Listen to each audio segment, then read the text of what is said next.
In a remote Nevada desert military outpost, a curious recruit was about to uncover a mystery that would change everything.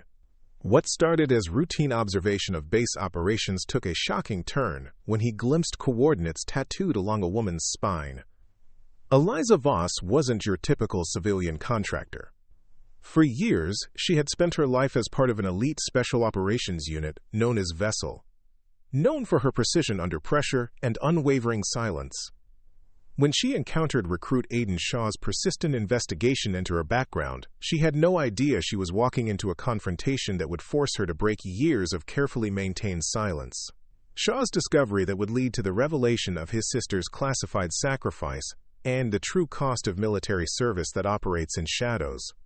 What began as weekly hydraulic maintenance would become a profound reckoning with buried truth. The outpost would never be the same after learning that some of the most important service happens without recognition, carried by those who bear the weight of coordinates that mark where heroes made their final stand. Before we jump back in, tell us where you're tuning in from, and if this story touches you, make sure you're subscribed, because tomorrow I've saved something extra special for you. Every Tuesday at dawn, the truck appeared like clockwork across the flat expanse of cracked asphalt and chain-link fence. Always the same rusted beige pickup, with paint peeling from its hood in long strips that caught the early light like old scars. The engine coughed twice before settling into an idle that sounded tired but dependable, the kind of mechanical wheeze that suggested years of faithful service without complaint or maintenance records.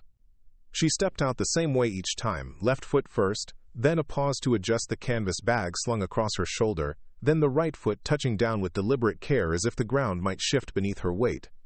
The door closed with a soft metallic thud that carried further in the desert air than it should have, past the fence line and across the training compound, where most recruits were still stumbling through morning formations and coffee that tasted like burned motor oil. Eliza Voss, though none of them knew her name, moved with the kind of precision that suggested muscle memory deeper than training, the careful economy of motion that comes from years of working in tight spaces where every gesture matters and wasted effort could mean the difference between repair and disaster.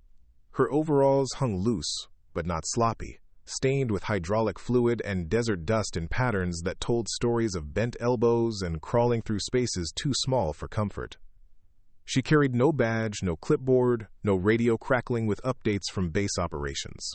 No one had ever seen her check in at the gate or flash identification to the guards, who mostly waved her through with the tired familiarity reserved for mail carriers and vending machine technicians. She belonged to that invisible category of people who keep things running without ceremony or recognition, the kind of presence so consistent it becomes part of the landscape until the day it stops showing up. Recruit Aiden Shaw noticed her for the first time on his third Tuesday at the outpost. Not because she was particularly remarkable, but because everything else about his new assignment felt like organized chaos, and her quiet routine stood out against the backdrop of shouted instructions and clanging equipment. He'd been raised to notice details, to catalog small inconsistencies that might matter later, a habit inherited from an engineer father, who taught him that systems only work when someone pays attention to the parts nobody else sees. From his position near the Eastern Training Facility, Shaw watched her approach the hydraulic maintenance shed with the same measured pace she'd probably used the Tuesday before and would use the Tuesday after. No hurry, no hesitation, just the steady progress of someone who knew exactly where they were going and how long it would take to get there. She unlocked the shed with a key that appeared from somewhere in her overalls, opened the door wide enough to enter, and disappeared inside like smoke. The shed itself looked forgotten, painted in the same institutional beige as everything else on the base, but faded to a color that suggested neglect rather than design. Most of the recruits probably couldn't have told you it existed, tucked as it was between the main training complex and a row of storage containers that held equipment too specialized or too broken to warrant indoor space. But Shaw had noticed it because he noticed everything, and because the hydraulic systems that kept their training equipment operational had to be maintained by someone, even if that someone preferred to remain invisible. She worked for 3 hours without emerging, the only sign of her presence, the occasional sound of metal against metal drifting from the shed's open door, the careful rhythm of someone who knew their tools and trusted their hands. No cursing, no radio chatter requesting parts or assistance. Just the steady percussion of competent work being done without supervision or audience. At 9:15 she emerged, carrying a different bag, this one smaller and clipped to her belt, and walked toward the main training complex where Tuesday mornings meant hydraulic pressure tests on the obstacle course equipment. Shaw found himself following at a distance, not out of suspicion but from the same curiosity that had made him good at debugging code and terrible at accepting simple explanations. The obstacle course spread across 2 acres of packed sand and embedded concrete, a maze of walls and barriers and mechanical devices designed to simulate the physical demands of combat deployment. Most of it operated on hydraulic systems that raised and lowered obstacles, controlled the speed of moving walls, and provided the resistance that turned routine exercise into the kind of training that left recruits collapsed in whatever shade they could find. She moved through this mechanical landscape like someone reading a familiar map, checking pressure gauges and listening to pumps with the focused attention of a doctor taking vital signs. Her hands were sure and quick, adjusting valves and tightening connections with economical motions that suggested years of experience with these particular systems or ones very much like them. Shaw positioned himself near the eastern wall where morning formation had scattered into individual training rotations, close enough to observe but far enough away to avoid drawing attention from instructors who had little patience for recruits more interested in watching than participating. From there, he could see her working her way systematically through the course's mechanical systems, checking each station with the methodical care of someone performing a ritual as much as a job.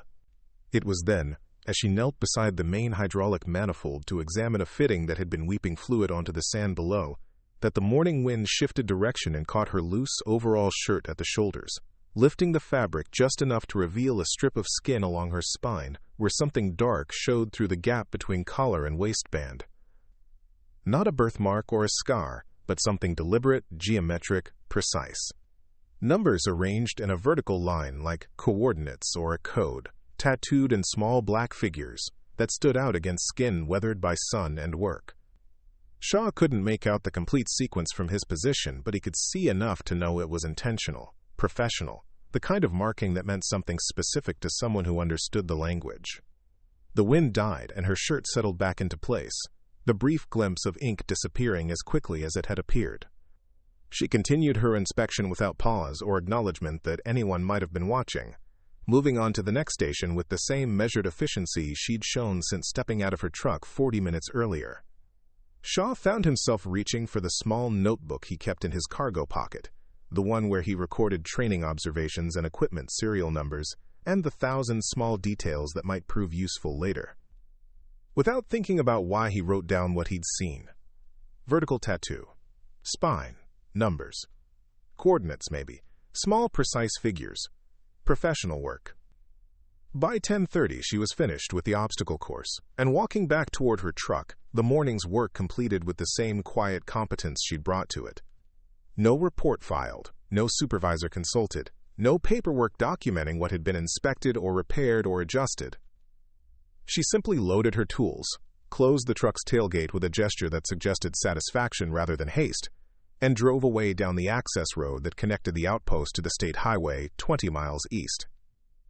Shaw remained at his position near the wall long after her truck had disappeared into the heat shimmer, staring at the notebook page where he'd written his brief observations and wondering why a civilian contractor would have coordinates tattooed on her spine in a place where only someone very close or very trained would be likely to see them. Later that afternoon, during weapons maintenance, recruit Martinez, who everyone called Bones for reasons Shaw hadn't thought to ask about, looked up from the rifle he was cleaning and said what everybody was probably thinking, but nobody had bothered to say out loud.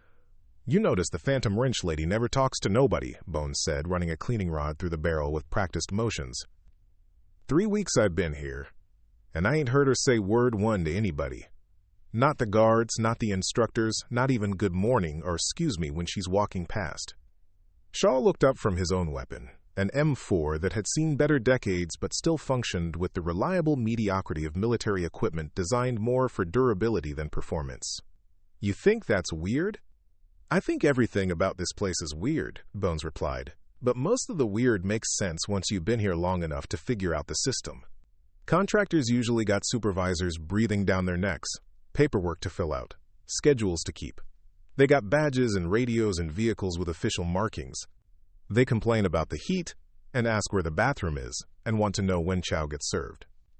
He set the cleaning rod aside and picked up a cotton patch, daubing it with solvent before threading it through the eye of the rod. But Tuesday Lady just shows up, fixes whatever needs fixing, and disappears.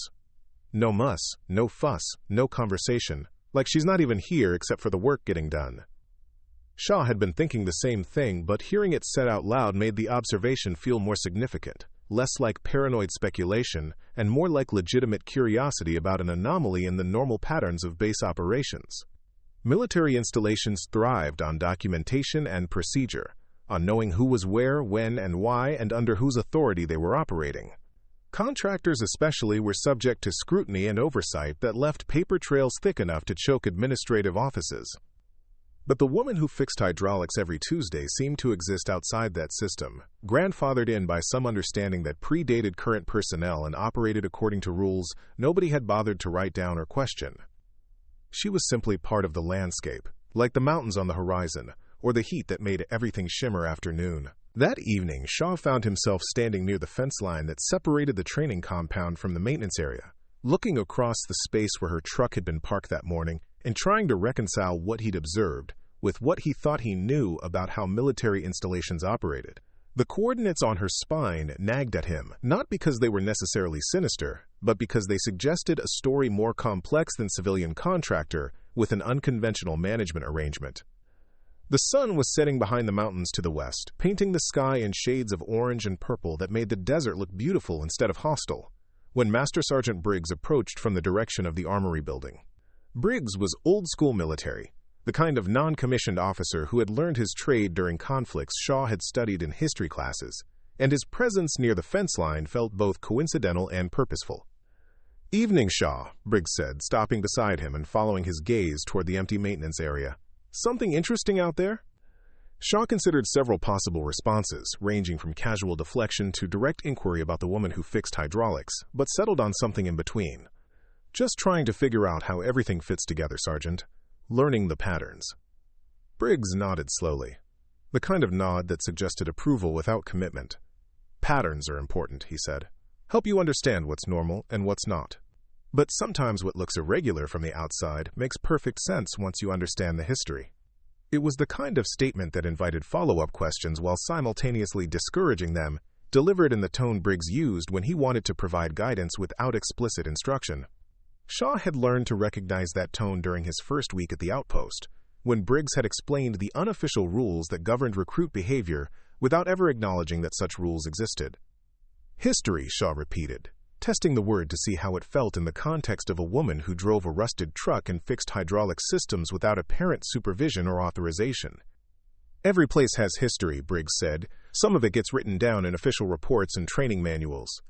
Some of it gets passed along through conversation and example. And some of it just exists in the way people do things, the accommodations they make for circumstances that might not be obvious to newcomers."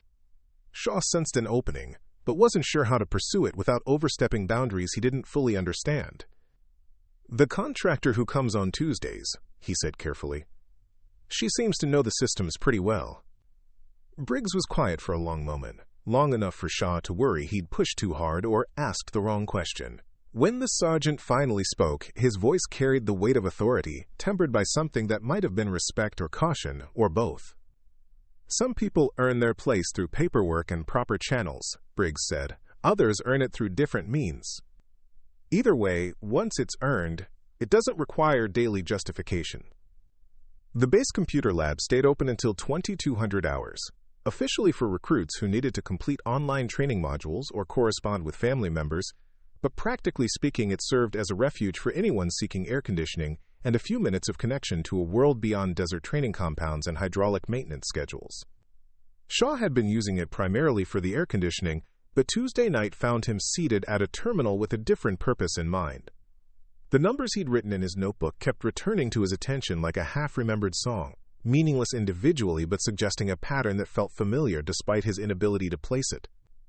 Coordinates seemed like the most logical explanation, given their arrangement and the precision of their tattooing. But coordinates to what and why permanently marked on someone's spine remained questions without obvious answers. He opened a web browser and navigated to one of the public mapping services that connected civilian GPS networks to satellite imagery, the kind of tool that had made navigation so simple that getting lost required either determination or spectacular incompetence. The interface was familiar and user-friendly, designed for weekend hikers and urban commuters rather than military personnel operating in classified environments. The first set of numbers yielded nothing useful when entered as latitude and longitude, just empty desert 50 miles west of the outpost, with no visible landmarks or structures. Shaw tried different formatting combinations, adding and removing decimal points, reversing the order, accounting for the possibility that military coordinates might use different standards than civilian mapping systems. On his fourth attempt, the map shifted and centered on a location that made his pulse quicken. The coordinates pointed to what the satellite imagery showed as a cluster of rectangular structures arranged around a central courtyard, surrounded by a fence line, and connected to a road that stretched north toward what looked like an airstrip. The resolution wasn't high enough to show details, but the geometric precision of the layout and its isolation in otherwise empty desert suggested military or government purpose. Shaw zoomed in as far as the software would allow, studying the shapes and shadows that might provide clues about the site's function or current status. The buildings appeared intact but showed no signs of recent activity, no vehicles or personnel visible in the satellite imagery that bore a timestamp from 3 months earlier. The airstrip looked abandoned, its runways cracked and partially obscured by sand drifts that suggested years of neglect. A search for the specific coordinates in military databases would have required access credentials Shaw didn't possess, but civilian search engines occasionally turned up useful information about government facilities if the search terms were creative enough. He tried various combinations of the coordinates with terms like military, airfield, training, facility, Nevada. Most of the results were irrelevant, tourist websites describing nearby recreational areas or real estate listings for properties dozens of miles away. But one link led to a forum discussion among aviation enthusiasts who collected information about abandoned airfields, and in that thread, Shaw found a reference to the coordinates he'd been searching for. The post was brief and cryptic, typical of internet forums where participants shared specialized knowledge while maintaining plausible deniability about their sources. It identified the site as a former military facility, operational from the 1980s through the early 2000s, subsequently decommissioned and transferred to restricted status. No specific information about its original purpose, but speculation that it had been connected to special operations training or aircraft testing. Shaw printed the relevant forum posts and satellite images, being careful to clear the browser history afterward, despite the likelihood that base network administrators had better things to monitor than recruit internet activity. He folded the printouts and tucked them into his notebook, next to the page where he'd recorded his observations about the woman who fixed hydraulics. The next morning, he found Bones in the mess hall during the brief interval between morning formation and the start of scheduled training activities, nursing coffee that had been brewed strong enough to dissolve metal and reading a paperback novel whose cover featured explosions and military equipment in proportions that suggested limited relationship to reality. "I need your opinion about something," Shaw said, sliding into the seat across from Bones and opening his notebook to the relevant page. Bones looked up from his book, marking his place with a finger. "This about Tuesday, lady?" Shaw was surprised by the accuracy of the guess until he realized his interest in the woman who fixed hydraulics had probably been obvious to anyone paying attention. "Maybe. You know anything about satellite imagery or coordinate systems?" "Enough to know you can get in trouble for asking too many questions about things that show up on satellite imagery," Bones replied, but his tone suggested curiosity rather than caution. "What kind of coordinates we talking about?" Shaw showed him the printed satellite images and forum posts, explaining what he'd observed Tuesday morning and how it had led to his research. Bones studied the materials with the focused attention he usually reserved for weapons maintenance, occasionally asking questions about formatting or methodology, but mostly absorbing information without judgment. "So you think Tuesday lady got the location of an abandoned military facility tattooed on her spine," Bones said finally. "That's either the most paranoid thing I heard all week, or the most interesting, depending on whether you write about what you saw." Shaw had been wondering the same thing, oscillating between skepticism about his own observations and conviction that the pattern of numbers had been too precise and deliberate to represent anything other than coordinates. "I know what I saw," he said. "Question is what it means." Bones closed his book and leaned back in his chair, a gesture that suggested he was transitioning from casual conversation to serious consideration. Could mean she used to work there before it got shut down. Could mean she still works there doing maintenance or security checks. Could mean she got some kind of personal connection to the place that required permanent reminder. Each possibility carried implications that Shaw had been avoiding because they led toward conclusions that made him uncomfortable.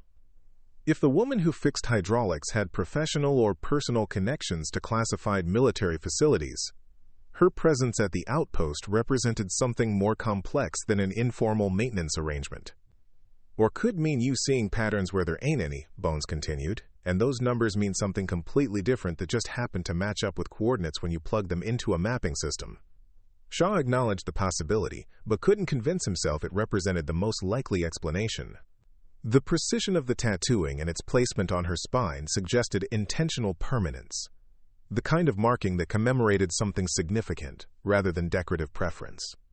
"I want to check it out," Shaw said, hearing himself say the words before he'd fully decided to pursue the idea. "The site, I mean. See what's actually there." Bones raised an eyebrow. "You want to drive 50 miles into the desert to look at an abandoned military facility, based on some numbers you maybe saw tattooed on a civilian contractor's back." Put that way, it sounded like either a terrible idea or the beginning of a story Bones would be telling for years, depending on what they found or how much trouble they encountered in the process. Shaw had always been more comfortable with calculated risks than impulsive decisions, but something about the situation felt significant enough to justify bending his usual rules. "Weekend after next," Shaw said. "We get Saturday afternoon off if we don't mess up this week's training scores. 3-4 hours round trip, plus whatever time we spend at the site." Bones studied him for a moment, apparently weighing Shaw's seriousness against the potential consequences of leaving base, without permission to investigate a restricted military facility. "You realize if we get caught, this could end up being a career-limiting decision." Shaw had considered that possibility, but decided the risk was manageable if they were careful about timing and route selection. "We're not going to break into anything or take pictures of classified materials. Just want to see what's there, maybe understand why someone would consider it worth marking permanently on their body." "And if there ain't nothing there?" "If it's just empty buildings and sand drifts and maybe some leftover junk that don't mean anything?" Shaw shrugged. "Then we spend Saturday afternoon in the desert for no good reason, and come back with a story nobody will believe." Bones grinned, the expression transforming his face from skeptical to conspiratorial. "When you put it like that, how can I say no?" The following Tuesday, Shaw positioned himself near the eastern wall again, this time with the specific goal of confirming his earlier observations about the coordinates tattooed on the woman's spine. She followed the same routine as previous weeks, arriving at dawn in her rusted truck and beginning her systematic inspection of the hydraulic systems. This time, Shaw paid closer attention to her movements and positioning, looking for opportunities when her clothing might shift enough to provide another glimpse of the markings he'd noted the week before. He also watched for signs that she was aware of his observation, subtle changes in behavior that might indicate suspicion or discomfort with his attention. She worked with the same focused efficiency he'd observed previously, checking pressure gauges and adjusting connections with practiced competence. When she knelt beside the main manifold to examine the same fitting that had been leaking the week before, Shaw moved to a position that would provide a better viewing angle if the wind cooperated. It did, lifting her shirt just enough to reveal the same vertical line of numbers arranged along her spine with mathematical precision. This time, Shaw was close enough to make out more of the sequence, enough to confirm that his transcription had been accurate and complete. The coordinates were exactly what he'd suspected, professionally applied, and permanently etched in location where discovery would require either intimacy or accident. She completed her inspection and returned to her truck without acknowledgement of his presence or indication that she'd noticed his particular interest in her work. Shaw watched her drive away with the satisfaction of confirmed hypothesis tempered by awareness that confirmation only deepened the mystery rather than resolving it. That evening, he refined his plans for the weekend expedition, studying maps and satellite imagery to identify the best route to the coordinates and estimate travel time under different conditions. The site was accessible by unpaved roads that connected to state highways, remote enough to discourage casual visitors but not so isolated as to require specialized navigation equipment. Bones contributed practical suggestions about supplies and contingencies, approaching the expedition with the methodical preparation he brought to training exercises. They would carry water and emergency equipment sufficient for minor vehicle problems or delayed return, along with cameras to document whatever they found at the destination. By Friday afternoon, their plans were complete and their training scores were sufficient to qualify for weekend liberty. Shaw submitted the required paperwork for off-base travel, listing their destination as recreational hiking in the Desert National Wildlife Refuge, a designation generic enough to avoid attracting attention while technically accurate, since their route would pass through protected federal land. Saturday morning dawned clear and windless, desert air already warming toward the punishing heat that made afternoon outdoor activity dangerous for anyone not accustomed to the environment. Shaw and Bones departed the outpost at 0700 in Shaw's civilian vehicle, a 10-year-old sedan that had been reliable enough to earn his trust, despite its accumulated mileage and cosmetic imperfections. The first 20 miles followed paved state highway through landscape that looked like every desert movie Shaw had ever seen, vast expanses of sand and rock interrupted by occasional clusters of hardy vegetation and distant mountains that shimmered in the heat. Traffic was light, mostly long-haul truckers and weekend recreationalists heading toward Las Vegas or California destinations. They turned north onto a gravel road marked with a weathered sign warning that the route was not maintained for passenger vehicles and travel was at the driver's risk. Shaw's sedan handled the initial miles without difficulty, but the surface deteriorated progressively, forcing them to reduce speed and navigate around potholes deep enough to disable a vehicle with inadequate clearance. After an hour of careful driving through increasingly remote terrain, they reached a fork where their GPS indicated they should turn east toward the coordinates Shaw had researched. The eastern branch looked less traveled than the northern continuation, its surface showing fewer tire tracks and more accumulated sand. "Last chance to reconsider this brilliant plan," Bones said, studying the unpromising road ahead. Shaw engaged the vehicle's four-wheel drive system, a feature he'd never used during his urban driving experience but had tested before leaving the outpost. "We've come this far." The final 10 miles required careful navigation around obstacles that included fallen rocks, erosion channels, and sand drifts deep enough to trap vehicles without sufficient traction. Shaw's sedan performed better than expected, but the journey demanded constant attention and frequent stops to assess conditions ahead. They crested a low rise and saw their destination spread below them in a shallow valley, exactly matching the satellite imagery Shaw had printed but somehow more substantial when viewed directly. The facility's buildings were larger than he'd expected, concrete structures designed for permanence rather than temporary use, arranged around a central courtyard that had probably once been landscaped but now showed only scattered vegetation and wind-blown debris. The fence line appeared from a distance to be intact, but as they drew closer, Shaw could see gaps where sections had been damaged by weather or deliberately removed, leaving openings large enough for vehicle access. Posted signs warned against trespassing on federal property but looked old enough to have been installed during the facility's operational period rather than recently. Shaw parked outside the fence perimeter in whatever shade his sedan could find beside a concrete barrier that had probably once supported a gate or checkpoint. The silence after he turned off the engine felt profound, broken only by the metallic sounds of cooling metal and the distant whisper of wind moving across sand and stone. They approached the nearest building through one of the gaps in the fence, walking carefully across ground that showed scattered debris but no obvious hazards. The architecture was utilitarian military, designed for function rather than appearance, with small windows and heavy doors that suggested security considerations during the facility's operational years.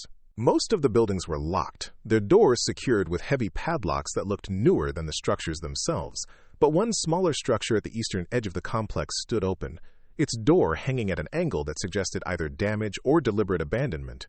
Shaw and Bones approached cautiously, aware that abandoned military facilities could contain hazardous materials or unstable structures. The interior was empty except for scattered papers and what looked like the remains of office furniture, everything covered with dust thick enough to show their footprints clearly. Shaw picked up several of the scattered documents but found only routine administrative materials, requisition forms, and training schedules from years past that provided no insight into the facility's purpose or the reason for its abandonment. They moved through the complex systematically, checking each accessible building and documenting what they found with digital cameras. Most structures showed similar patterns of abandonment, emptied of useful equipment but retaining enough debris to suggest hasty departure rather than orderly closure.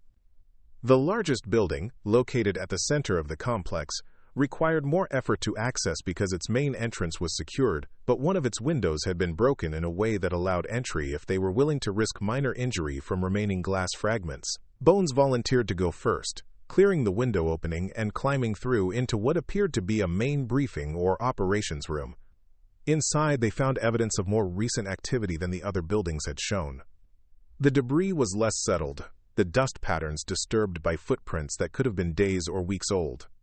A series of metal lockers lined one wall, most of them standing open and empty, but one secured with a padlock similar to those they'd seen on the building entrances.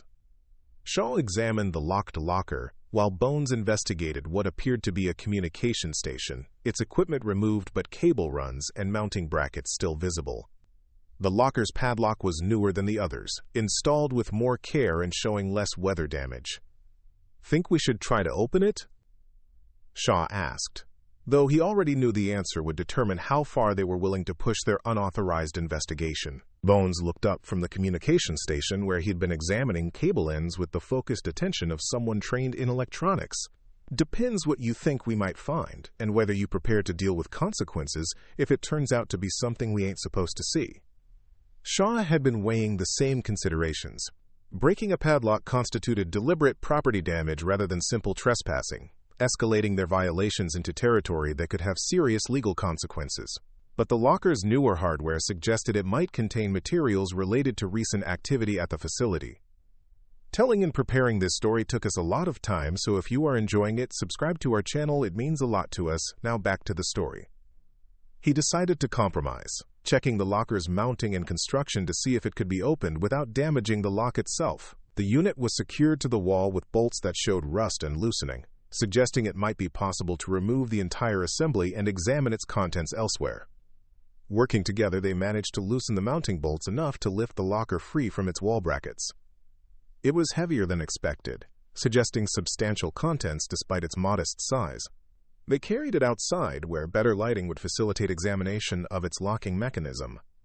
In direct sunlight, Shaw could see that the padlock was designed for security rather than convenience, with hardened steel construction that would resist casual attempts at forced entry. But the locker itself was older than its lock, with hinges that showed corrosion and a latch mechanism that might be vulnerable to careful manipulation. Bones produced a multi-tool from his cargo pocket and began working on the hinge pins, applying penetrating oil he'd brought for potential vehicle maintenance and using leverage to work the corroded hardware loose. After 20 minutes of patient effort, the pins came free, allowing them to remove the locker's door without disturbing its locking mechanism. Inside, they found materials that transformed their afternoon expedition from curiosity-driven adventure into something significantly more serious. Military gear that looked recent and well-maintained, including communications equipment, navigation devices, and what appeared to be classified documents in protective folders marked with security classifications Shaw recognized from his clearance training. But it was the smaller items that made the discovery personal. A military dog tag, its surface scratched and weathered but still readable, bearing a name Shaw didn't recognize, and serial numbers that meant nothing to him. Next to it, a folded photograph showing two women in military gear, both smiling at the camera with the easy camaraderie of soldiers who had shared difficult experiences. Shaw studied the photograph carefully, noting details of uniform and equipment that might provide clues about when and where it had been taken. One of the women looked familiar, though he couldn't immediately place where he might have seen her. Her face partially shadowed by military headgear, but recognizable enough to trigger memory, without providing specific identification.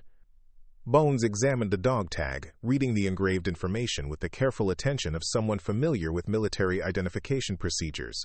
"Eliza Voss," he said. "Serial number puts her Army, probably enlisted sometime in the late 90s based on the format." The name meant nothing to Shaw, but the presence of personal effects in a secure locker at an abandoned facility suggested connection to whatever operations had been conducted at the site during its active years. He photographed the dog tag and the other materials they'd found, being careful to document everything without disturbing the arrangement more than necessary. As they prepared to secure the locker and return it to its original position, Shaw noticed additional markings on the dog tag's reverse side. Not the standard military information, but a single word etched in small letters that looked hand-engraved rather than machine-applied. Vessel. The word felt significant, though Shaw couldn't explain why, carrying weight beyond its simple meaning in a context that provided no obvious interpretation. He showed it to Bones, who studied the engraving with the same focused attention he'd given the serial numbers. Vessel, Bones repeated. Could be a code name, unit designation, call sign. Could be something personal that meant something to whoever owned this tag. Quote, Shaw photographed the engraved word from multiple angles, ensuring clear documentation of the hand-applied marking and its relationship to the standard military identification. As he worked, he became aware of a sound that had been building gradually in the background, a low humming that might have been wind or machinery but seemed too regular for natural phenomena. Bones heard it too, his head turning toward the northern horizon where heat shimmer made distance difficult to judge. We should probably think about heading back, he said, but his tone suggested urgency rather than casual suggestion. They replaced the locker's door and returned the assembly to its wall mounting, working quickly but carefully to avoid leaving obvious evidence of their examination. The humming sound grew louder, resolving into what Shaw recognized as aircraft engines, still distant but approaching their general area. By the time they reached Shaw's sedan, the sound had become unmistakable, helicopter rotors beating with the heavy rhythm of military aircraft. Shaw started the engine and began driving back toward the access road, trying to balance speed with caution on the rough terrain while keeping visual contact with the approaching aircraft. The helicopter appeared over the northern ridge as they reached the paved highway, far enough away that identification was impossible but close enough to suggest their timing was fortunate rather than coincidental. Shaw maintained steady speed and direction, behaving like weekend recreationalists returning from legitimate outdoor activities rather than individuals fleeing the scene of unauthorized investigation.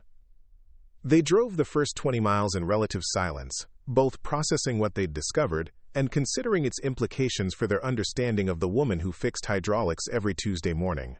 The photograph had provided the connection Shaw suspected but hadn't been able to prove, linking her presence at the outpost to previous military service at the facility they'd just investigated. So Eliza Voss, Bones said finally, think that's Tuesday Lady's real name?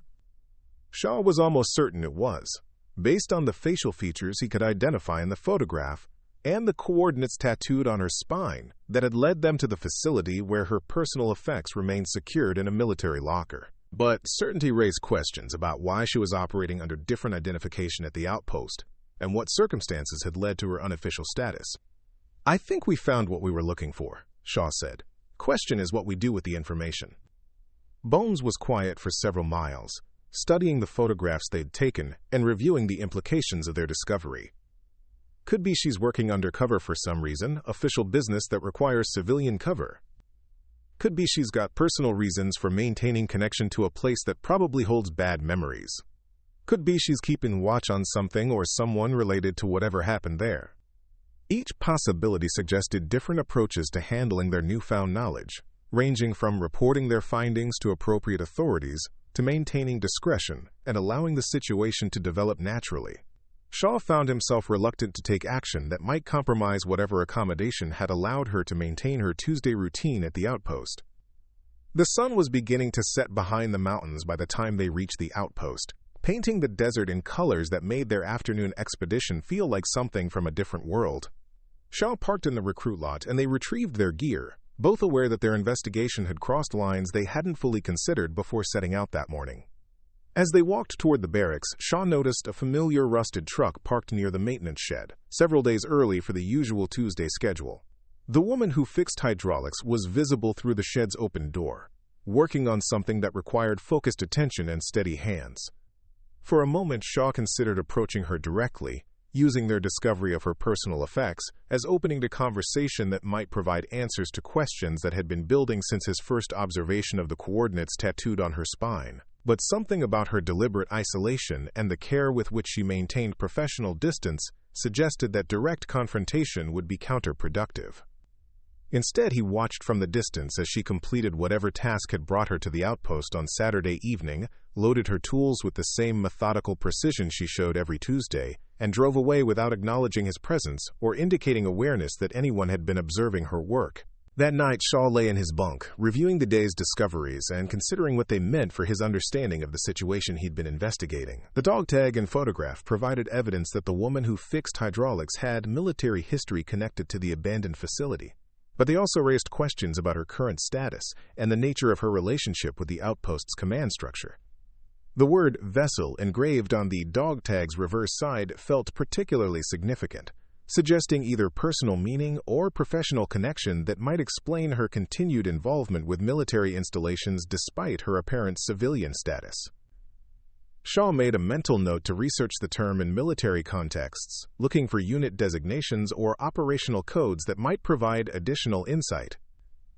But he also found himself wondering whether his investigation had been wise or necessary, whether some mysteries were better left undisturbed rather than pursued to conclusions that might prove uncomfortable for everyone involved. The woman who fixed hydraulics had established a routine that served legitimate purposes without creating problems for anyone, and his curiosity about her background might represent unnecessary interference with arrangements that functioned effectively despite their informal nature. As he drifted towards sleep, Shaw decided to continue observing but postpone any direct action until he better understood the implications of what he'd discovered. The coordinates tattooed on her spine had led him to answers that generated new questions, and those questions deserved careful consideration before he decided how to proceed with knowledge that might prove dangerous for everyone involved. Tuesday would come again, as it always did, and with it another opportunity to watch the woman who fixed hydraulics perform her careful ritual of maintenance and departure. But now Shaw would be watching with different eyes, seeing not just skilled craftsmanship and professional competence, but evidence of service and sacrifice that had earned respect through means more complex than official recognition or documented authority. The desert night settled over the outpost, with its usual silence, broken only by the distant sounds of training exercises and the mechanical hum of equipment that required constant maintenance to function reliably in harsh conditions. Somewhere in that mechanical symphony was the legacy of careful work performed by hands that had learned their skills in circumstances Shaw was only beginning to understand, maintained by someone whose presence was both unofficial and essential. Tomorrow he would begin the process of learning what vessel meant and why it had been important enough to engrave permanently on a dog tag that remained secured in an abandoned facility where two women had once smiled at a camera before circumstances changed everything. Tonight he would sleep with the satisfaction of questions answered and the unease of discovering that answers often led to deeper mysteries than the ones they were meant to resolve. The failure happened during third rotation live-fire exercises, when the desert heat had reached the point where metal expanded beyond normal tolerances and hydraulic fluid moved like syrup through lines designed for cooler conditions. Shaw was positioned behind the primary firing barrier, watching recruits navigate a course that combined precision shooting with obstacle movement, when the sound changed from the normal rhythm of controlled machinery to something urgent and wrong. The main hydraulic manifold, the central nervous system that controlled pressure distribution throughout the training complex, began making sounds that reminded Shaw of animals in distress.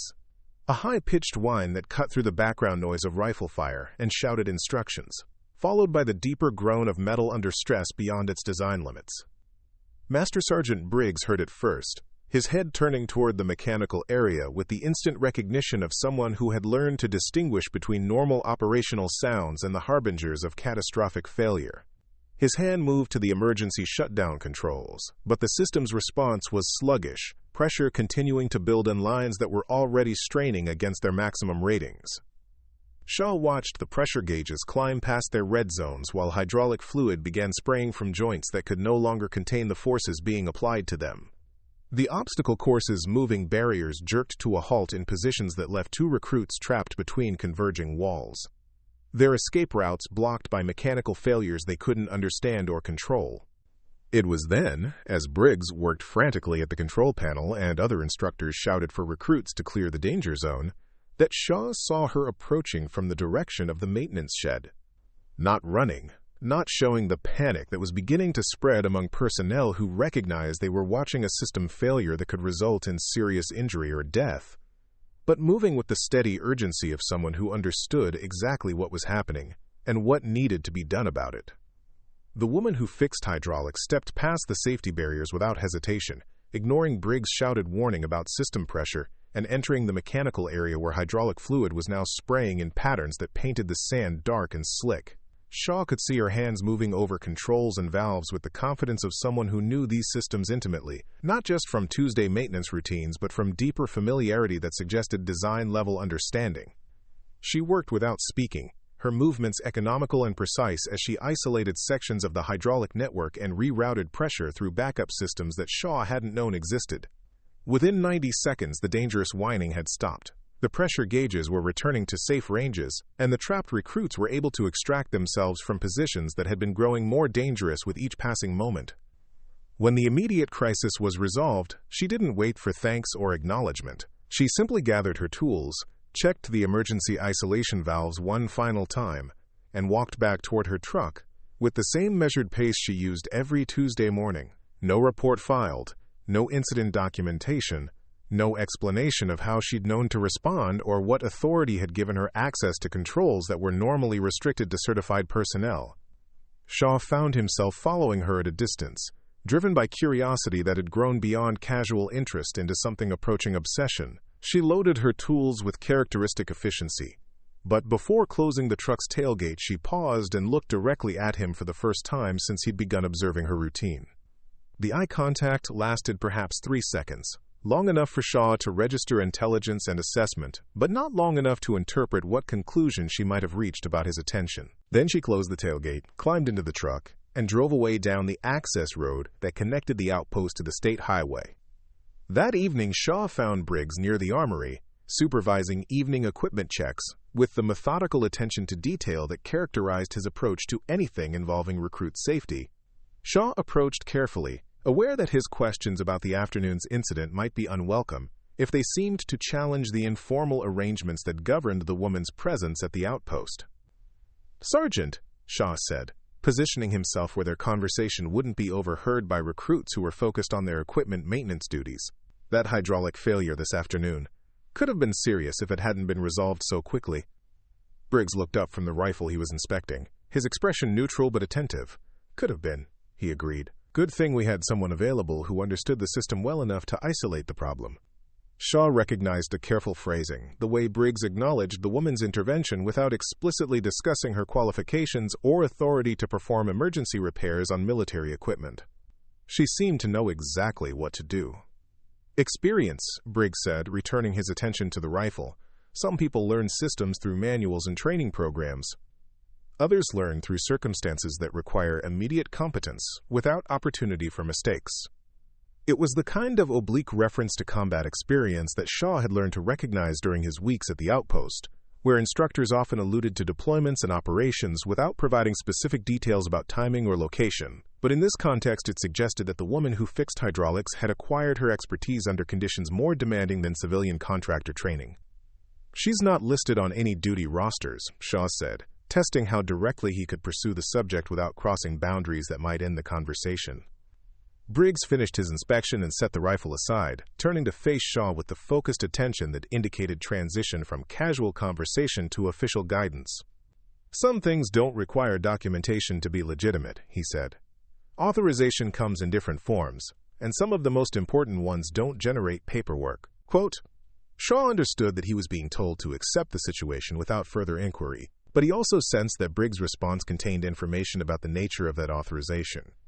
Military installations didn't typically allow unauthorized personnel to perform emergency repairs on critical systems, which meant the woman's access was officially sanctioned despite the absence of visible credentials or administrative records.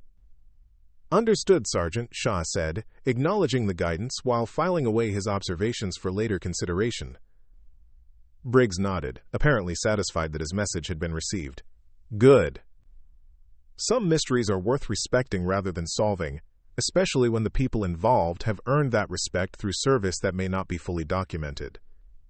The base library occupied a corner of the administration building, accessible to personnel with appropriate clearances and sufficient patience to navigate a cataloging system that seemed designed more for security than convenience.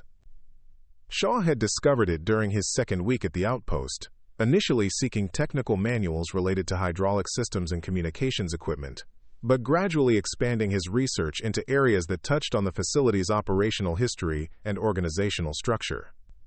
Most of the material was routine, training documents and procedural manuals that provided insight into how the outpost functioned but revealed little about its connections to other military installations or classified operations. But Shaw had learned that persistent searching sometimes uncovered references to more sensitive materials, especially in administrative documents that had been declassified or transferred to general access without careful review of their contents. It was in a budget report from 6 years earlier that he found the first mention of something called the vessel unit, referenced obliquely in a line item for contractor services that had been terminated due to operational restructuring and personnel reassignment.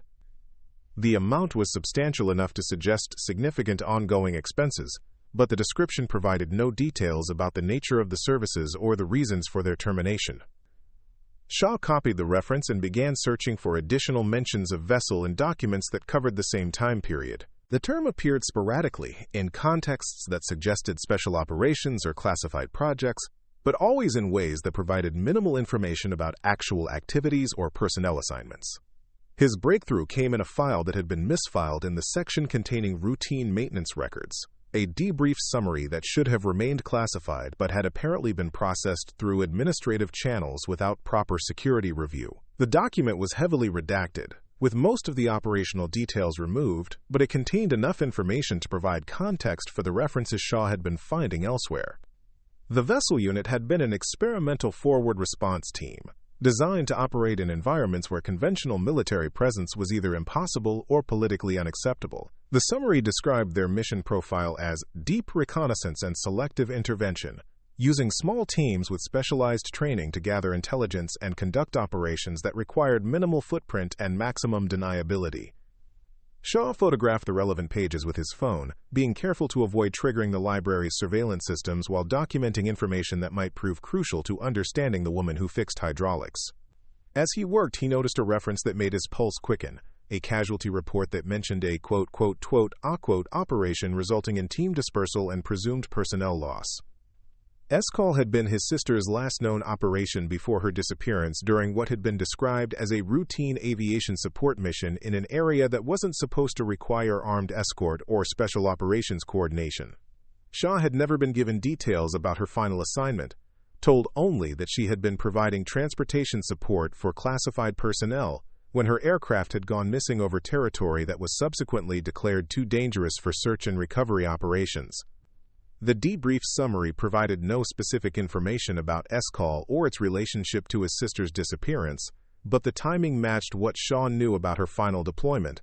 If the vessel unit had been involved in the operation that had cost him his sister, then the woman who fixed hydraulics every Tuesday morning might be one of the last people to have seen her alive. Shaw spent the remainder of the evening researching what he could find about his sister's final assignment, cross-referencing the limited information he'd been provided with the operational timeframe suggested by the vessel unit documents. The connections weren't definitive, but they were substantial enough to suggest that his interest in the woman who fixed hydraulics wasn't entirely coincidental. The next morning he found Bones in the mess hall, nursing coffee, and reading the same paperback novel he'd been working through for the past 2 weeks. Shaw slid into the seat across from him and opened his notebook to the pages where he'd recorded his library research. "I think I know why the coordinates were important enough to tattoo permanently," Shaw said, keeping his voice low enough to avoid attracting attention from other recruits who were focused on their breakfast and the day's training schedule. Bones looked up from his book, marking his place with a finger. "This still about Tuesday, lady?" Shaw showed him the photocopied pages from the debrief summary, explaining what he'd found about the vessel unit and its connection to operations that had taken place in the area, marked by the coordinates on the woman's spine. Bones read the material carefully, occasionally asking questions about terminology or timeline details. "So you think she was part of this vessel unit," Bones said finally, "and whatever happened during this ESCOL operation is why she's here fixing hydraulics instead of doing whatever experimental forward response teams usually do." Shaw nodded, though he recognized that his theory required assumptions about connections that weren't explicitly documented. "And I think my sister was involved in the same operation. The timing matches and aviation support would have been required for the kind of deep reconnaissance mission described in these documents." Bones studied the photocopied pages again, focusing on the sections that dealt with operational termination and personnel reassignment. Says here the unit was disbanded after operational failure resulted in casualties and compromise of mission objectives. Could be your sister was one of those casualties. Shaw had reached the same conclusion, but hearing it stated directly made the possibility feel more real and more painful. His sister's disappearance had been described as an aviation accident during routine support operations, not as a combat loss during classified special operations. The discrepancies suggested either deliberate misdirection or classification levels that prevented accurate reporting to family members. "I want to ask her directly," Shaw said, the decision forming as he spoke the words. "Not accusatory, not demanding classified information. Just ask if she knew my sister." Bones closed his book and leaned back in his chair, a gesture that suggested he was transitioning from information gathering to serious consideration of action. "And if she says yes? If she confirms that your sister was part of whatever happened during S-Call, what you gonna do with that information?" Shaw hadn't fully considered the implications of confirming his suspicions, the emotional consequences of learning specific details about his sister's final mission, or the circumstances of her disappearance. But he also recognized that uncertainty was more difficult to bear than knowledge, regardless of how painful that knowledge might prove to be. "I need to know," Shaw said. "I need to understand what happened to her and why the official reports didn't match the actual circumstances of her assignment." Bones nodded slowly, apparently accepting Shaw's reasoning despite its potential complications. "Tuesday's tomorrow. You gonna wait for her regular schedule or try to approach her sooner?" Shaw had been considering the same question, weighing the advantages of planned confrontation against the possibility that direct approach might cause her to change her routine or avoid the outpost entirely. "I'll wait for Tuesday. Give her the respect of approaching during her normal work time instead of ambushing her when she's not expecting questions." Tuesday morning arrived with the usual desert clarity, the sky pale and cloudless in the hour before dawn when temperatures briefly approached comfortable levels. Shaw positioned himself near the maintenance shed earlier than usual, wanting to ensure he would be present when the woman who fixed hydraulics arrived for her weekly routine. Her truck appeared at the expected time, following the familiar path across the training compound's perimeter to the parking area beside the hydraulic maintenance facility. Shaw watched her perform the same ritual of unloading tools and checking equipment that he'd observed for weeks, but this time he approached as she prepared to begin her inspection of the obstacle course systems. "Ma'am," he said, stopping at a respectful distance and waiting for her acknowledgement. She looked up from the tool bag she was organizing, her expression neutral but attentive. It was the first time Shaw had seen her face clearly, and he was struck by the intelligence in her eyes and the way she seemed to assess him completely in the space of a few seconds. "I'm Recruit Shaw," he continued, uncertain how to begin the conversation he'd been planning for days. "I wanted to thank you for what you did last week during the hydraulic failure. Your quick action probably prevented serious injuries." She nodded once, acknowledging his thanks without speaking, then returned her attention to her tools. Shaw had expected this response based on his observations of her preference for minimal interaction, but he also sensed that she was listening, despite her apparent focus on equipment preparation. "I've been researching hydraulic systems," Shaw said, choosing his words carefully, "trying to understand how someone learns to respond so quickly to emergency situations. The kind of expertise you demonstrated doesn't come from civilian contractor training." This time she didn't look up, but Shaw noticed a slight pause in her tool arrangement that suggested his comment had registered. He reached into his cargo pocket and withdrew the dog tag they'd found at the abandoned facility, holding it where she could see it without moving closer. "Eliza Voss," Shaw said, reading the name engraved on the metal surface. "I found this at the coordinates that matched the numbers tattooed on your spine." Her hands stopped moving entirely, though she didn't look up from her tool bag. Shaw could see tension in her shoulders, the kind of physical response that suggested the dog tag's appearance had triggered recognition and probably anxiety about how he'd obtained it. "I'm not trying to expose classified information or create problems for anyone," Shaw continued. "I just need to know if you served with someone named Shaw. Aviation support, probably part of the same operation that's referenced on the back of this tag." She straightened slowly, turning to face him directly for the first time since he'd approached. Her expression remained neutral, but Shaw could see wariness in her eyes, the careful assessment of someone trying to determine whether he represented a threat to carefully maintained operational security. Shaw held out the dog tag, keeping his movements slow and non-threatening. "Her name was Sarah Shaw. She was my sister." Quote. The woman who fixed hydraulics stared at the dog tag for a long moment, then looked at Shaw's face with the kind of focused attention that seemed to catalog every detail. When she finally spoke, her voice was quieter than Shaw had expected, but carried the weight of absolute certainty. "She saved me," she said, the words simple, but loaded with meaning that encompassed more than Shaw could immediately process. Shaw felt something shift in his chest, a combination of grief and relief that came from finally hearing confirmation of what he'd suspected but couldn't prove. His sister had been part of the classified operation that had ended the vessel unit, and her actions during that mission had preserved the life of the woman who now maintained hydraulic systems at a desert training outpost. "What happened to her?" Shaw asked, though he wasn't certain he was prepared for the answer.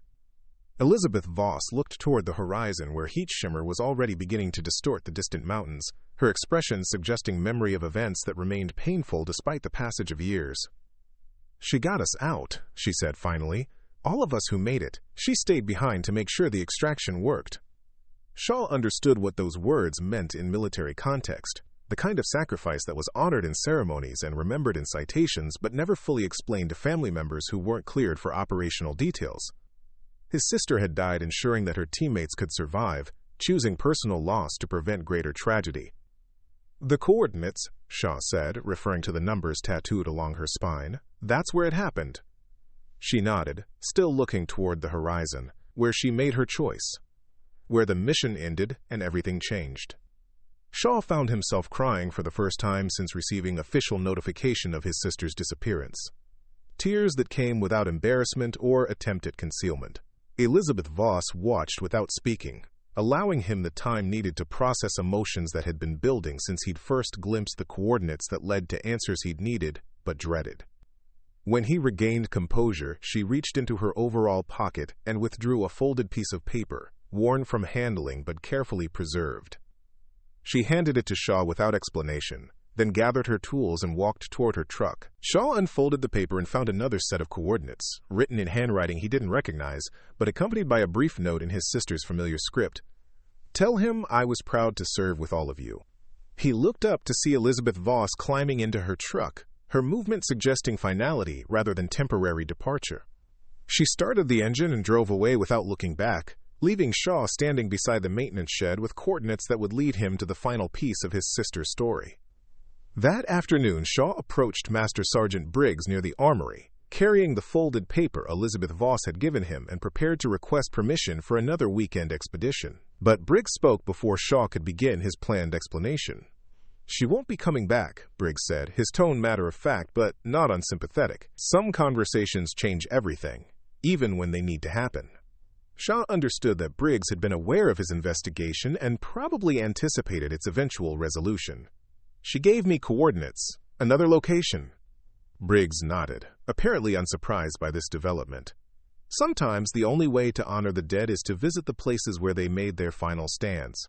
Permission granted for this weekend's travel request, whatever destination you need to reach. The brass plate appeared on Thursday morning without announcement or ceremony, mounted on the fence post where Elizabeth Voss had parked her truck every Tuesday for the past several months. Small and unobtrusive, it bore a simple inscription, "Reserved until she says otherwise." Shaw discovered it during morning formation, catching the reflection of early sunlight off polished metal as he took his position near the Eastern Training Facility. The plate's appearance felt both surprising and inevitable, acknowledging the absence that everyone had noticed but no one had been willing to discuss directly. Recruits began altering their movement patterns to avoid walking directly past the reserved post, showing respect through behavior rather than explicit instruction.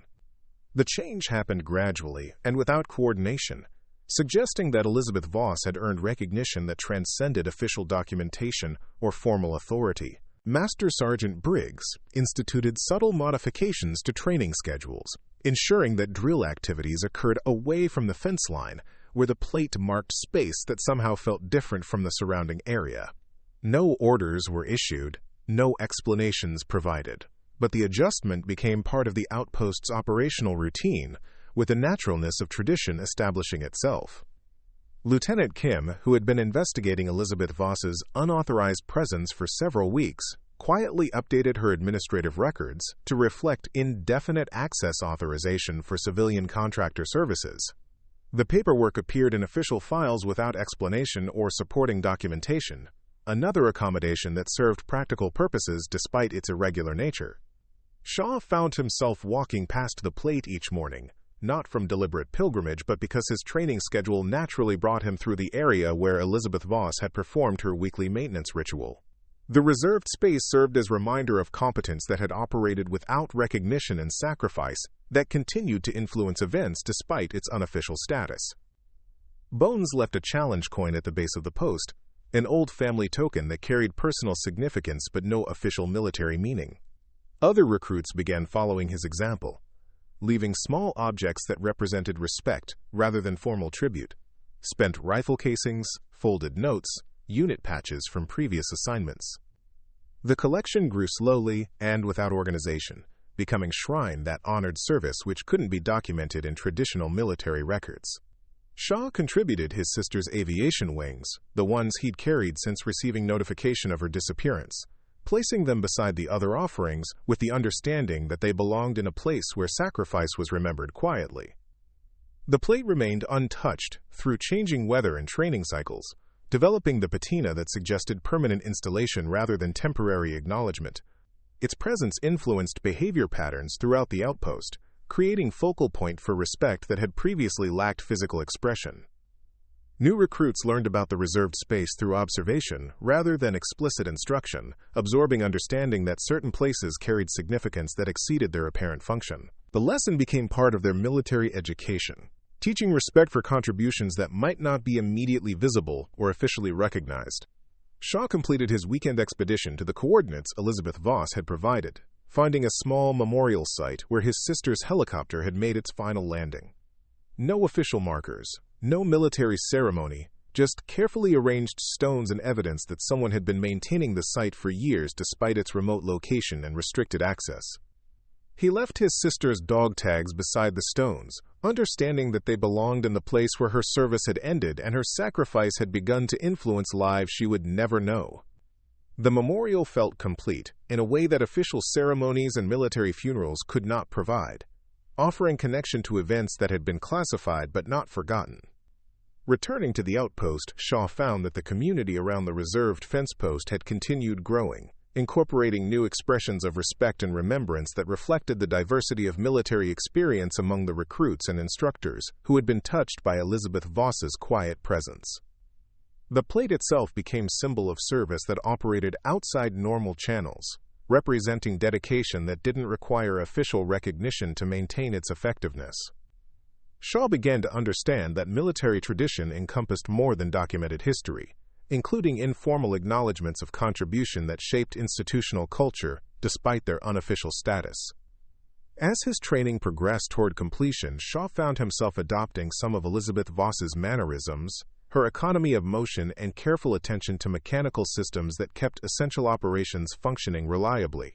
The influence was subtle but persistent, transmitted through example rather than explicit instruction.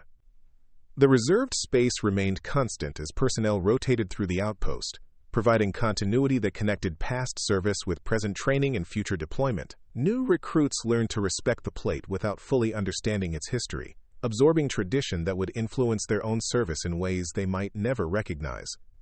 Shaw's graduation approached with the understanding that he would carry knowledge of Eliza Voss and his sister's sacrifice into assignments that might never provide opportunity to acknowledge their influence directly. But the memory would remain, informing decisions and actions that honored service which had operated without recognition or reward. The woman who fixed hydraulics never returned to her Tuesday routine, but her influence continued through the mechanical systems she had maintained, and the respect she had earned through competence demonstrated under pressure. The reserved space marked her absence while celebrating presence that had transcended official documentation. Shaw stood beside the fence post during his final morning formation, looking across the training compound where his sister's sacrifice and Eliza Voss's service had created legacy that would outlast their physical presence. The brass plate caught the desert sunlight, reflecting dedication that required no explanation to those who understood the cost of service rendered without expectation of recognition. The coordinates tattooed along Elizabeth Voss's spine had led to understanding that some truths were worth preserving outside official channels, maintained by individuals who carried responsibility for memory that couldn't be documented but shouldn't be forgotten. Shaw had learned that lesson through investigation that had begun with curiosity and ended with respect for service that continued through absence as much as presence.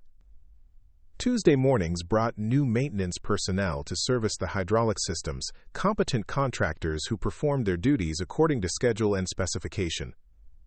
But they worked around the reserved space with respect that acknowledged something significant had happened there, something that continued to influence events despite its unofficial status. The plate remained, small and unobtrusive but permanent, marking space where excellence had operated without fanfare and sacrifice had earned recognition through behavior rather than ceremony. Shaw carried that understanding forward into military service that would be informed by lessons learned from a woman who had fixed hydraulics and carried coordinates on her spine. Reminders of places where service had mattered more than recognition and memory had proven more durable than documentation. The coordinates Elizabeth Voss had given him led deeper into the desert than Shaw had ventured before, past the abandoned facility where he'd found her dog tag and into territory that appeared on no civilian maps he could access.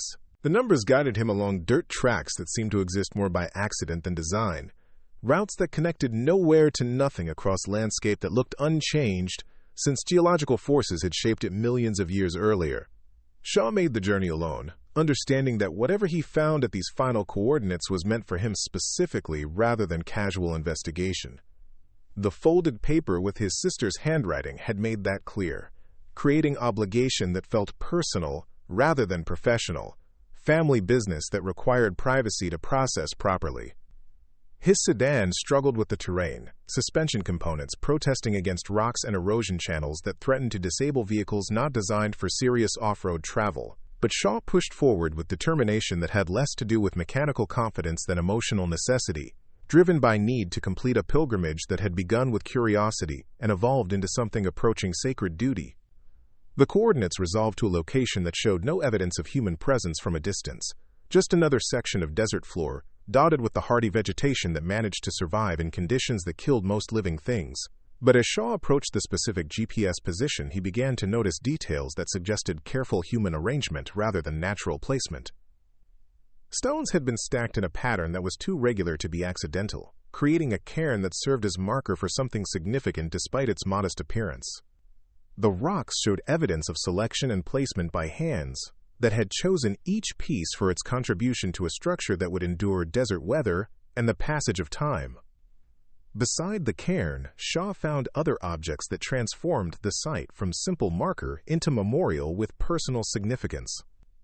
A flight helmet, weathered by years of exposure but still recognizable as aviation equipment, sat on a flat stone that had been positioned to serve as display surface. The helmet bore markings that Shaw couldn't read from sun damage and sand abrasion, but its placement suggested importance that justified preservation despite harsh environmental conditions. Next to the helmet lay what appeared to be a damaged piece of electronic equipment, its metal housing scarred by impact and heat, but retaining enough structural integrity to suggest its original function. Shaw recognized it as a drone camera, the kind of device used for reconnaissance and surveillance operations that required video documentation of target areas or tactical situations. When he lifted the camera to examine it more closely, Shaw found initials scratched into the metal housing in letters that had been hand-engraved with tool marks that suggested field conditions rather than workshop precision. The marks read S. Shaw in his sister's familiar style, the same way she had signed personal items throughout their childhood to distinguish her possessions from his. Shaw sat beside the memorial holding the camera that represented the last tangible evidence of his sister's final mission, understanding that he had reached the end of investigation that had begun with coordinates tattooed on a stranger's spine and led to confirmation of loss he had never been able to properly grieve. The official reports had provided no closure, only administrative acknowledgement that his sister's aircraft had disappeared during routine support operations in an area that was subsequently declared too dangerous for search and recovery efforts. But the memorial told a different story, one of service that had continued past the point where survival became impossible, documented by equipment, that had been recovered and preserved by someone who understood its significance to family members who might never receive official explanation of what had happened during those final moments. Shaw carefully returned the camera to its position beside the helmet, understanding that the memorial was meant to remain intact rather than serve as a source of souvenirs or evidence for investigation that had already reached its natural conclusion. Instead, he reached into his cargo pocket and withdrew the dog tag Elizabeth Voss had carried for years after escaping from the operation that had cost his sister's life. He dug a small depression beside the cairn and buried the tag in sand that would preserve it better than surface exposure, while marking the location where his sister's service had ended and her sacrifice had begun to influence lives she would never know.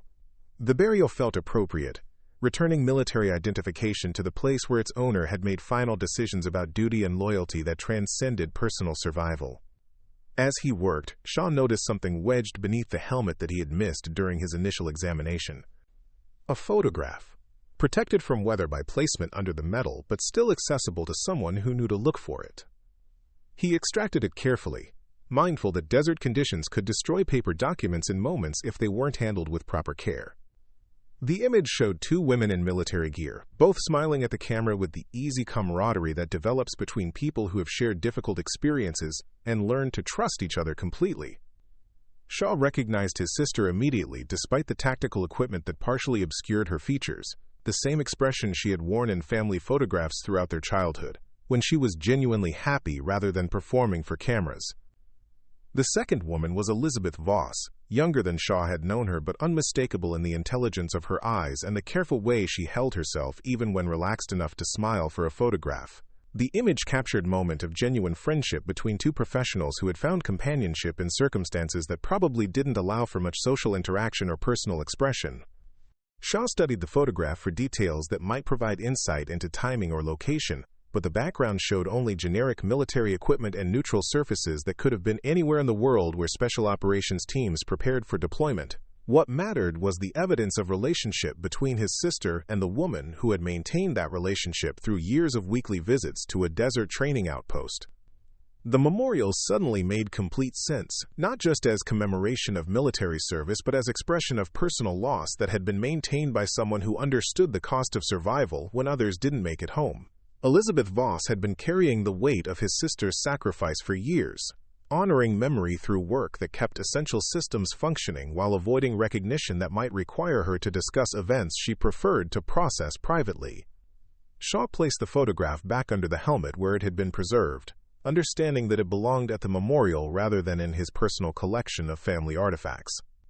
His sister's image would remain in the place where her service had ended, watched over by equipment that documented her final mission and stones that marked the location where duty had required ultimate sacrifice. Before leaving, Shaw used his knife to carve a message in the sand beside the cairn, words that felt appropriate for the moment and the location, despite their simplicity. "Still watching," he wrote, pressing the letters deep enough to resist wind erosion for at least a few days. The message would fade with weather and time, but its temporary existence served the purpose of acknowledging presence that continued despite physical absence. The drive back to the outpost passed in contemplative silence, Shaw processing emotions that ranged from grief for confirmed loss to gratitude for understanding that had finally provided closure to questions he had carried since receiving official notification of his sister's disappearance. The memorial had transformed abstract military casualty into personal sacrifice that honored service more effectively than any formal ceremony could have achieved. As the training compound's buildings appeared on the horizon, Shaw realized that his investigation had changed him in ways that would influence his military career and personal relationships for years to come. He had learned that some truths were preserved outside official channels by individuals who understood the importance of memory that couldn't be documented but shouldn't be forgotten. The reserved fence post with its brass plate came into view as Shaw parked in the recruit lot, reminder that Elizabeth Voss's influence continued despite her absence from Tuesday maintenance routines. The memorial in the desert would remain as testament to his sister's sacrifice, but the outpost carried evidence of survival that had been earned through service that operated without recognition or reward. Shaw walked past the plate toward the barracks where evening formation would soon require his attendance, carrying knowledge that connected his family's loss to broader patterns of military service that encompassed both official recognition and private commemoration. His sister's death had meaning that extended beyond administrative records, preserved by people who had shared her final mission and continued to honor her memory through their own service. The coordinates tattooed along Elizabeth Voss's spine had led to understanding that some stories were too important to trust to official documentation, maintained instead by individuals who carried responsibility for truth that might be classified but couldn't be ignored. Shaw had become part of that tradition, inheritor of knowledge that would inform his own service while honoring those who had served before him. The new contractor arrived on a Tuesday morning 6 weeks after Elizabeth Voss had made her final departure, driving a clean white van marked with company logos and official certification numbers that announced her presence as authorized civilian personnel. She parked in the same space where the rusted beige truck had appeared for months, but her vehicle's newness and bureaucratic markings created immediate contrast with the informal arrangements that had characterized previous maintenance operations. Shaw watched from his usual position near the Eastern Training Facility as she unloaded equipment that looked recently purchased and consulted paperwork that suggested systematic approach to hydraulic system maintenance. Her movements were competent but lacked the practiced economy of motion that had characterized Elizabeth Voss's work, the difference between technical training and experience that had been earned through circumstances that required immediate competence without margin for error.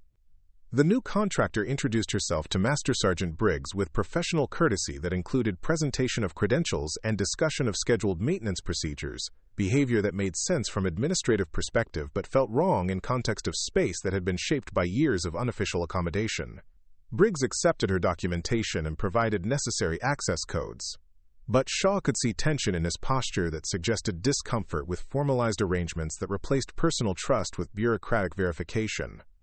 Recruits treated the new contractor with polite indifference, acknowledging her presence without the subtle deference that had surrounded Elizabeth Voss despite her unofficial status.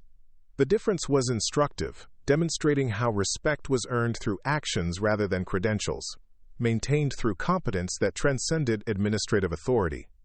Shaw found himself unconsciously comparing the new contractor's work to Elizabeth Voss's approach, noting differences in tool selection and diagnostic procedures that reflected training background rather than field experience. The hydraulic systems received adequate maintenance that met technical specifications, but the work lacked the intuitive understanding that had characterized previous service. The reserved fence post remained untouched, despite the new contractor's presence, its brass plate continuing to mark space that belonged to someone who was absent but not forgotten. Recruits maintained their altered movement patterns to avoid walking directly past the memorial area, behavior that had become instinctive rather than conscious despite the passage of time. Shaw's training was approaching completion, his status transitioning from new recruit to senior trainee who would soon be eligible for assignment to operational units. The progression felt natural, but was colored by understanding of military service that had been shaped by investigation into his sister's death and Elizabeth Voss's unofficial presence at the outpost. Bones had volunteered to remain at the facility as training assistant, his combination of technical competence and interpersonal skills making him valuable for helping new recruits adapt to desert conditions and institutional culture. The decision meant Shaw would graduate without his investigation partner, but it also ensured continuity of memory that connected past events to future training cycles. Lieutenant Kim continued her administrative duties with efficiency that masked whatever personal conclusions she had reached about Elizabeth Voss's unauthorized access and subsequent disappearance. Official records showed that contractor services had been terminated and replaced through proper procurement channels, but Shaw suspected that Kim understood the unofficial history that had shaped recent events at the outpost. On Thursday morning, Shaw discovered a sealed envelope on his bunk, his name written in handwriting he didn't recognize across official stationery that suggested command authority. The envelope contained no return address or indication of its source, but its placement during sleeping hours suggested access to restricted areas by someone with appropriate clearance levels. Inside, Shaw found a single object wrapped in tissue paper, accompanied by a brief note that provided context without revealing its author's identity. "Service continues through those who remember," the note read, simple words that carried weight of tradition that extended beyond individual military careers or official recognition. The wrapped object was a challenge coin, but unlike any Shaw had seen during his military training. One side bore an image of a trident, engraved with precision that suggested official production, despite the absence of identifying marks or unit designations. The reverse side was blank except for a single word etched in small letters: vessel. Shaw understood immediately that the coin connected him to Elizabeth Voss and the unit that had included his sister, physical token of service that had operated outside normal military structures while maintaining standards that exceeded conventional requirements. The blank reverse side seemed to invite personal marking or dedication, space for future service to earn recognition through actions rather than predetermined achievement. He studied the coin's craftsmanship and weight, noting details that suggested government production despite the absence of official markings or procurement numbers. The trident image was identical to symbols he had researched in connection with special operations units, but the execution was unique enough to indicate custom manufacturing for specific purpose rather than mass production. The coin's appearance felt like inheritance, acknowledgement that Shaw had earned place in tradition that connected past service to future responsibility. Elizabeth Voss had carried knowledge of his sister's sacrifice for years without recognition or official support, maintaining memory through work that honored the dead while serving the living. Now Shaw faced a similar choice, understanding that his investigation into coordinates tattooed on a stranger's spine had revealed obligations that extended beyond personal curiosity or family grief. He had learned truths that were too important to ignore but too sensitive to discuss openly, requiring discretion that balanced honor with operational security. The coin provided focus for contemplation that had been building since his first glimpse of numbers arranged along Elizabeth Voss's spine, crystallizing understanding that some service was defined by willingness to carry responsibility without expecting recognition or reward. Military tradition encompassed more than documented history, including informal acknowledgments of contribution that shaped institutional culture despite their unofficial status. Shaw placed the coin in his cargo pocket where it would remain accessible but secure, understanding that its significance would grow through service that honored those who had served before him. The blank reverse side would eventually carry meaning earned through actions that demonstrated worthiness of trust that had been extended by people who understood the cost of commitment that transcended personal survival. Evening formation brought news that new recruit classes would begin arriving the following week, continuation of training cycles that connected past service to future deployment in patterns that had remained consistent despite changes in personnel and equipment. Shaw's graduation would coincide with arrival of soldiers who would learn lessons that had been shaped by events they would never fully understand. The reserved fence post would remain as focal point for respect that honored service which couldn't be documented in traditional military records. Reminder that excellence often operated without fanfare and sacrifice earned recognition through behavior rather than ceremony.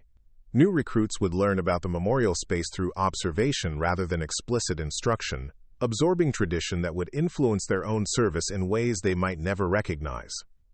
Shaw's final weeks of training passed with awareness that he was completing transition from curiosity-driven investigation to acceptance of responsibility that would define his military career and personal relationships. The woman who had fixed hydraulics every Tuesday morning had taught him lessons about service that couldn't be learned from manuals or classroom instruction, transmitted through example rather than explicit teaching. The morning of Shaw's final training exercise dawned with desert clarity that made distant mountains appear close enough to touch, air so still that voices carried farther than they should, and mechanical sounds echoed with unusual precision. Shaw had positioned himself near the fence line where Elizabeth Voss had parked her truck for months, understanding that his graduation required acknowledgement of lessons learned in this specific location. He stood beside the reserved post with its brass plate, looking across the training complex where recruits were preparing for evaluations that would determine their readiness for operational assignment. The hydraulic systems functioned smoothly under the new contractor's maintenance, but Shaw could see subtle differences in performance that reflected technical competence rather than intuitive understanding of equipment that had been earned through years of field experience.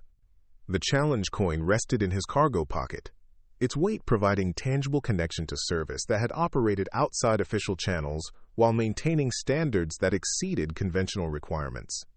Shaw had decided to pin the coin to the inside of his tactical vest, position where it would remain close to his heart while avoiding visibility that might attract unwanted attention or questions about its origin. As he worked to secure the coin's mounting pin through fabric that would hold it in place during physical activity, Shaw became aware of other recruits gathering behind him in formation that hadn't been ordered or announced. Bones had approached first, followed by others who had observed Shaw's investigation into Elizabeth Voss's background and understood the significance of the reserved fence post to outpost tradition. The gathering felt spontaneous but purposeful, acknowledgement that Shaw had become carrier of institutional memory that connected past service to present training. His willingness to pursue questions about coordinates tattooed on a civilian contractor's spine had revealed history that influenced current operations despite its unofficial status. Master Sergeant Briggs appeared at the formation's periphery, his presence suggesting approval without explicit endorsement of behavior that wasn't technically authorized by military protocol. Shaw recognized the same careful balance between official responsibility and personal respect that had characterized Briggs' relationship with Elizabeth Voss during her months of unofficial service at the outpost. Lieutenant Kim emerged from the administration building carrying paperwork that Shaw assumed represented his graduation orders and assignment instructions, but she paused near the formation without immediately calling attention to her presence. Her willingness to allow the informal ceremony to continue suggested understanding that some military traditions developed outside official channels while serving important functions for unit cohesion and morale. Shaw completed his preparation and turned to face the recruits who had gathered behind him, understanding that he was expected to provide some explanation of events that had shaped recent months at the outpost. But instead of speaking, he simply stood at attention and rendered a salute toward the reserved fence post, gesture that honored service which couldn't be documented but shouldn't be forgotten. The other recruits followed his example, creating moment of recognition that connected their current training to sacrifice that had preceded their arrival at the facility. The salute lasted perhaps 30 seconds, long enough to acknowledge debt that could never be fully repaid, but short enough to avoid attracting attention from personnel who might not understand the unofficial history being commemorated. When the formation dispersed, Shaw remained beside the fence post, completing final preparation for evaluations that would determine his readiness for operational assignment. The challenge coin felt secure against his chest, reminder that service continued through those who remembered lessons learned from people whose contributions might never receive official recognition. His evaluations proceeded according to schedule and specification, practical demonstrations of skills that had been developed through training that incorporated influences Shaw couldn't fully explain to instructors who were responsible for measuring his competence.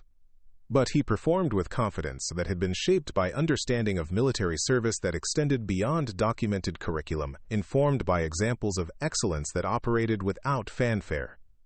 Shaw passed his final assessments with scores that qualified him for specialized assignment to units that required discretion and competence rather than conventional military bearing. His orders directed him to training that would prepare him for operations similar to those his sister had supported, connection that felt both coincidental and inevitable given the path his investigation had revealed. Bones received assignment as training assistant, his combination of technical skills and interpersonal competence making him valuable for helping new recruits adapt to desert conditions and institutional culture that had been shaped by events they would learn about through observation rather than explicit instruction. His presence would ensure continuity of memory that connected past service to future training cycles. The reserved fence post remained as new recruit classes arrived, focal point for respect that would be transmitted through behavior rather than formal ceremony. Shaw watched incoming soldiers notice the brass plate and alter their movement patterns to avoid walking directly past the memorial area, understanding that tradition was establishing itself through example rather than regulation. On his final evening at the outpost, Shaw stood beside the fence line where Elizabeth Voss had performed her weekly maintenance ritual, looking across terrain that would soon be behind him, but would remain part of his military education forever. The memorial space would continue influencing events despite the absence of the person it honored, testament to service that had earned recognition through competence demonstrated under pressure. As he prepared to return to the barracks for final equipment check, Shaw noticed movement on the horizon, distant enough to require focused attention, but substantial enough to suggest vehicle rather than natural phenomenon. The shape resolved into what appeared to be a truck, too far away for detailed identification but similar in size and configuration to the rusted beige pickup that had been part of Tuesday morning routine for months. Shaw watched the distant vehicle until it disappeared behind terrain features that blocked further observation, understanding that some mysteries were meant to remain unsolved while their influence continued through people who had been changed by contact with excellence that operated without explanation. Elizabeth Voss might remain connected to the outpost through means that transcended official documentation, watching over training that prepared soldiers for service that honored those who had served before them. The woman who had fixed hydraulics every Tuesday morning had taught Shaw lessons about military service that couldn't be learned from manuals or classroom instruction, transmitted through example of competence that required no recognition to maintain its effectiveness. Her influence would continue through soldiers who carried understanding of duty that transcended personal survival, commitment that honored memory through service rather than ceremony. Shaw's military career would be informed by investigation that had begun with curiosity about coordinates tattooed on a stranger's spine and evolved into acceptance of responsibility that connected his family's loss to broader patterns of service that encompassed both official recognition and private commemoration. The challenge coin pressed against his chest would remind him that some truths were too important to trust to official documentation, maintained instead by individuals who understood the cost of commitment that honored the dead while serving the living. The reserved fence post with its brass plate would remain as Shaw departed for assignment that would test lessons learned during training that had been shaped by unofficial influences. New recruits would learn about the memorial space through observation rather than explicit instruction, absorbing tradition that would influence their own service in ways that honored those who had served without fanfare, still watching over operations that required excellence without recognition, dedication without documentation, service that continued through absence as much as presence. Up next, we have 2 more incredible stories that are waiting for you. Just click the image you want to watch, and it will take you there. If you enjoyed this video, make sure to subscribe. It would mean a lot.